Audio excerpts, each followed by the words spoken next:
जय हिंद दोस्तों, welcome to my YouTube channel best education में आप सभी लोग का स्वागत है। आज हमारा जो प्रश्न होगा बोर्ड परीक्षा कक्षा 10 का सामाजिक विज्ञान से सभी प्रश्न होंगे। हमारे पास 20 क्वेश्चन होंगे, प्रत्येक क्वेश्चन एक एक अंक का होगा। ठीक है, तो आज का वीडियो बहुत ही मज़ेदार होने वाला है, आपके एग्जाम के लिए बहुत ही अच्छा होगा। चलिए हम देरी ना करते हुए अपने प्रश्नों को स्टार्ट करते हैं। हमारा जो पहला प्रश्न दिया गया क्या है, फ्रांसीसी क्रांति का नारा क्या था।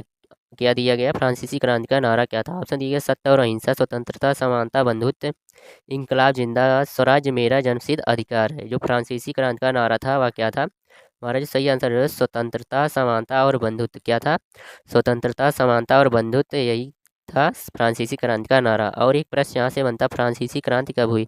तो हमारा जो सही आंसर हो जाएगा 1789 ईस्वी में क्या हुआ था, फ्रांसीसी क्रांति हुई थी। ठीक है, इस प्रश्न का सही आंसर हो जाएगा बी ऑप्शन हो जाएगा। ठीक है, स्वतंत्रता, समानता और बंधुत्व। आगे चलते हैं। हमारा प्रश्न दूसरा दिया गया क्या है, जर्मनी का एकीकरण किसके नेतृत्व में हुआ। क्या है, जर्मनी का एकीकरण जो है किसके नेतृत्व में किया गया। ऑप्शन दिया गया हिटलर, बिस्मार्क, नेपोलियन और मेजनी। जो जर्मनी का एकीकरण हुआ था वह किसके हुआ था, नेतृत्व में बिस्मार्क के नेतृत्व में हुआ था। ऑप्शन नंबर जो बी हो जाएगा, करेक्ट आंसर हो जाएगा क्या, बिस्मार्क जी। ठीक है, जर्मनी के एकीकरण का नेतृत्व हुआ था बिस्मार्क के द्वारा। ठीक है, ऑप्शन नंबर जो आपका बी हो जाएगा। प्रश्न 3 हमारा कह रहा है असहयोग आंदोलन कब शुरू हुआ था। क्या है, असहयोग आंदोलन कब शुरू हुआ था। ऑप्शन देगा 1917, 1919, 1920 और 1922। हमारा जो असहयोग आंदोलन शुरू हुआ था वह हुआ था 1920 ईस्वी में। कब हुआ था, 1920 ईस्वी। किसके द्वारा शुरू किया गया था, गांधी जी के द्वारा असहयोग आंदोलन शुरू किया गया था। कब शुरू किया गया था, तो हमारा सही आंसर हो जाएगा 1920 ईस्वी में। ठीक है, और 1919 ईस्वी में क्या हुआ था, 1919 में रॉलेट एक्ट लागू हुआ था। ठीक है, आगे चलते हैं। हमारा प्रश्न चौथा दिया गया क्या है, जलियांवाला बाग हत्याकांड कब हुआ। जलियांवाला बाग हत्याकांड कब हुआ, इंपॉर्टेंट प्रश्न है, स्टार्ट प्रश्न है। ठीक है, ऑप्शन दिए 1917, 1918, 1919 और 1920। जो हमारा जलियांवाला बाग हत्याकांड हुआ था वह कब हुआ था, 1919 ईस्वी में हुआ था। कब हुआ था, 1919 ईस्वी। इसी वर्ष क्या हुआ था, रॉलेट एक्ट भी लागू किया गया था इसी वर्ष में, 1919 में। जो हमारा सही आंसर हो जाएगा सी ऑप्शन हो जाएगा। ठीक है, आगे चलते हैं। हमारा प्रश्न पांचवा कह रहा है क्या है, भारत छोड़ो आंदोलन का नारा किसने दिया। बहुत ही इंपॉर्टेंट प्रश्न, भारत छोड़ो आंदोलन का नारा किसने दिया। ऑप्शन दिए नेहरू, गांधी जी, सुभाष चंद्र बोस और भगत सिंह। भारत छोड़ो आंदोलन का जो नारा दिया था हमारा, क्या हो जाएगा, गांधी जी ने ही दिया था। किसने दिया था, तो हमारा सही आंसर हो जाएगा गांधी जी। ठीक है, गांधी जी ने ही भारत छोड़ो आंदोलन का नारा दिया था अंग्रेजों के लिए। ठीक है, ऑप्शन नंबर आपका बी हो जाएगा, करेक्ट आंसर हो जाएगा। आगे हमारा प्रश्न ये क्या है, नाजियों की तानाशाही किस देश में थी। क्या है, नाजियों की तानाशाही किस देश में थी। ऑप्शन दिए इटली, जापान, जर्मनी और रूस। हमारा जो सही आंसर है नाजियों की तानाशाही वह किस देश में थी, तो हमारा सही आंसर हो जर्मनी में थी। किस में थी, जर्मनी। जर्मनी में नाजियों की तानाशाही चलती थी। ठीक है, जो हमारा देश कौन सा हो जाएगा, जर्मनी देश हो जाएगा। ऑप्शन नंबर सी आपका करेक्ट आंसर हो जाए, जर्मनी। ठीक है, आगे हमारा प्रश्न ये क्या है, सातवां प्रश्न, साइमन कमीशन भारत कब आया। क्या है, साइमन कमीशन भारत कब आया। ऑप्शन दिए गए 1925, 1927, 1928 और 1930 ईस्वी। ठीक है, साइमन कमीशन भारत कब आया था। हमारा जो सही आंसर हो जाएगा 1927 ईस्वी। कब आया था, साइमन कमीशन भारत आया था 1927 ईस्वी में। ठीक है, ऑप्शन नंबर जो आपका बी हो जाएगा, करेक्ट आंसर हो जाएगा 1927 ईस्वी में। ठीक है, आगे चलते हैं। हमारा प्रश्न आठवां ये क्या है, दांडी मार्च किससे संबंधित है। जो दांडी मार्च यात्रा हुआ किससे संबंधित है। ऑप्शन ये असहयोग आंदोलन से, सबने अवज्ञा आंदोलन से, भारत छोड़ो आंदोलन, स्वदेशी आंदोलन। हमारा जो दांडी मार्च यात्रा हो जाएगा संबंधित वह किससे हो जाएगा, सबने अवज्ञा आंदोलन से। किससे हो जाएगा, सबने अवज्ञा आंदोलन से। जो हमारा जो बी ऑप्शन हो जाएगा, करेक्ट आंसर हो जाएगा।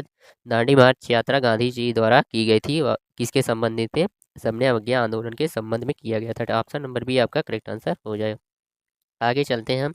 प्रश्न नवा दिया गया है क्या है, वारनाक्यूलर प्रेस एक्ट कब लागू हुआ था। यह प्रश्न कुछ नया प्रश्न है। ठीक है, तो आइए देखते हैं यह कब लागू हुआ था। ऑप्शन दिया गया 1857, 1878, 1885, 1905 ईस्वी में। ठीक है, हमारा जो वारनाक्यूलर प्रेस एक्ट लागू हुआ था कब हुआ था, वह हुआ था 1878 ईस्वी में। कब हुआ था, हमारा जो सही आंसर हो जाएगा 1878 ईस्वी में यह प्रेस एक्ट लागू किया गया था। ठीक है, आगे चलते हैं। हमारा प्रश्न 10वां दिया क्या है, कांग्रेस की स्थापना कब हुई। क्या है, कांग्रेस वर्ष की स्थापना कब हुई थी। ऑप्शन दिया 1885, 1905, 1915, 1920। हमारा जो कांग्रेस की स्थापना हुई थी कब हुई थी, 1885 ईस्वी। कांग्रेस वर्ष की स्थापना कब हुआ था, 1885 ईस्वी में हुआ था। ठीक है, ऑप्शन नंबर जो आपका ए हो जाएगा, करेक्ट आंसर हो जाएगा। ठीक है, 1885 ईस्वी। आगे चलते हैं। हमारा प्रश्न 11वां दिया गया क्या है, लोकतंत्र में अंतिम शक्ति किसके पास होती है? लोकतंत्र में जो अंतिम शक्ति होती है वह किसके पास होती है? ऑप्शन देखिए, राजा, सेना, जनता और न्यायालय। लोकतंत्र की जो अंतिम शक्ति होती है वह किसके हाथ में होती है? हमारा सही आंसर हो गया जनता के हाथ में होती है। ठीक है,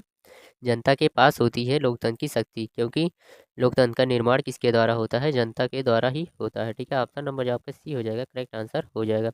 आगे हमारा प्रश्न दिया गया, क्या है 12वां प्रश्न, भारत में संघीय व्यवस्था है क्योंकि, क्या है? भारत में संघीय व्यवस्था है क्योंकि एक सरकार है, केंद्र और राज्य सरकारें हैं, राजा शासन करता है, सेना शासन करती है। जो भारत में संघीय व्यवस्था वह किसके कारण है? केंद्र और राज्य में सरकारें हैं। क्या है? ऑप्शन नंबर बी हो जाएगा, करेक्ट आंसर हो जाएगा। हमारे केंद्र में और राज्य में दोनों सरकारें होती हैं। केंद्र और राज्य सरकारों के मध्य जो स्पष्ट समझौता होता है अस्थायी रूप से, वह क्या होता है? संघीय शासन व्यवस्था कहलाती है। ठीक है, केंद्र और राज्य सरकार के मध्य होता है। ठीक है, इसलिए इसे हम संघीय व्यवस्था नाम देते हैं। ठीक है, आगे हमारा प्रश्न दिया गया 13वां प्रश्न, क्या दिया गया? संविधान सभा के अध्यक्ष कौन थे? क्या है? संविधान सभा के अध्यक्ष कौन थे? ऑप्शन दिए गए, नेहरू, अम्बेडकर, राजेंद्र प्रसाद और पटेल। हमारा जो सही आंसर हो जाएगा, संविधान सभा के अस्थायी अध्यक्ष यहाँ पर हो जाएगा, क्या हो जाएगा? अस्थाई, यहाँ पे कर लीजिए आप, अस्थाई अध्यक्ष कौन थे? ठीक है, अस्थाई अध्यक्ष कौन थे? ऑप्शन जो आपका करेक्ट आंसर हो जाएगा वह हो जाएगा राजेंद्र प्रसाद जी हो जाएंगे। ठीक है, संविधान के अस्थायी अध्यक्ष हो जाएंगे हमारे राजेंद्र प्रसाद जी। ऑप्शन नंबर आपका बी हो जाएगा, करेक्ट आंसर हो जाएगा राजेंद्र प्रसाद। ठीक है, आगे चलते हैं। हमारा प्रश्न दिया गया, क्या है? 14वां प्रश्न दिया गया, मौलिक अधिकार कितने हैं? हमारी जो मौलिक अधिकार की संख्या कितनी है? ऑप्शन दिए गए 5, 6, 7 और 8। ठीक है, हमारा जो सही आंसर हो जाएगा वह हो जाएगा 6। हमारे पास कुल मौलिक अधिकारों की संख्या 6 है। कितनी है? तो हमारा सही आंसर हो जाएगा बी, 6। ठीक है, मौलिक अधिकारों की कुल संख्या 6 है। प्रश्न 15 दिया गया, क्या है? भारत एक धर्मनिरपेक्ष देश है, इसका अर्थ क्या है? भारत एक धर्मनिरपेक्ष देश है, इसका अर्थ क्या है? ऑप्शन दिया गया, कोई धर्म नहीं, एक धर्म, सभी धर्मों को समान मानता, केवल हिंदू धर्म। जो भारत एक धर्मनिरपेक्ष देश बना है, या किसके कारण बना है? जो है यहाँ पर सभी धर्मों को एक समान मान्यताएं दी जाती है, सभी के लिए एक नियम लागू किए जाते हैं जो सब उसको फॉलो करते हैं। अलग अलग धर्मों के लिए अलग अलग नियम नहीं है हमारे यहाँ। ठीक है, इसलिए भारत को धर्मनिरपेक्ष देश कहा जाता है। ऑप्शन नंबर सी आपका करेक्ट आंसर हो जाएगा। ठीक है, आगे चलते हैं। हमारा प्रश्न दिया गया 16वां, क्या है? चुनाव आयोग एक है। क्या है? चुनाव आयोग एक कैसी व्यवस्था? तो देखिए, विधायिका, कार्यपालिका, न्यायपालिका और स्वतंत्र संस्था। जो चुनाव आयोग है वह कैसी संस्था है? ऑप्शन नंबर जो हो जाएगा आपका डी आंसर हो जाएगा। कैसी संस्था हो जाएगी? स्वतंत्र संस्था हो जाएगी। ठीक है, चुनाव आयोग जो होता है स्वतंत्र संस्था मानी जाती है। ठीक है, क्योंकि चुनाव जो होता है एक स्वतंत्र रूप से होता है। ठीक है, इसमें किसी का दबाव प्रेशर नहीं होता है, या हर 5 वर्ष केंद्र और राज्य सरकार के बीच में चुनाव होता है। ठीक है, आगे हमारा प्रश्न दिया गया, क्या है? प्रश्न 17 दिया गया, राष्ट्रपति का कार्यकाल कितने वर्ष होता है?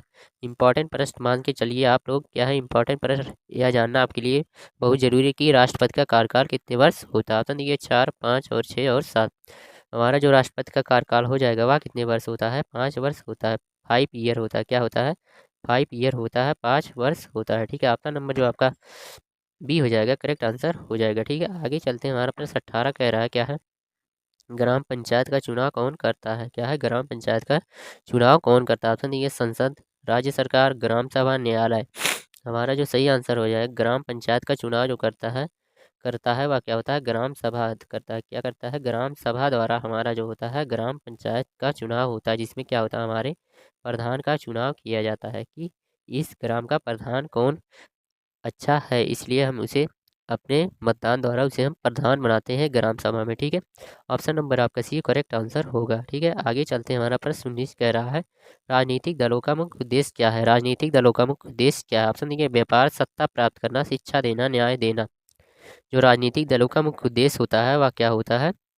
सत्ता प्राप्त करना। ठीक है, आपका नंबर जो आपका बी हो जाएगा, करेक्ट आंसर हो जाएगा। राजनीतिक दलों का उद्देश्य यही ही होता है कि सत्ता को आसानी से प्राप्त करें। ठीक है, उनका ये मतलब नहीं होता कि व्यापार को बढ़ाएं, शिक्षा को बढ़ाएं और न्याय शक्ति को मजबूत करें। इनका जो प्रमुख उद्देश्य होता है सत्ता को प्राप्त करना होता है, जबकि ऐसा हमें नहीं करना चाहिए। ठीक है, ऑप्शन नंबर बी जो आपका करेक्ट आंसर हो जाएगा। ठीक है, प्रश्न 20 हमारा कह रहा है, लोकतंत्र में विपक्ष भूमिका क्या है? लोकतंत्र में विपक्ष भूमिका क्या है?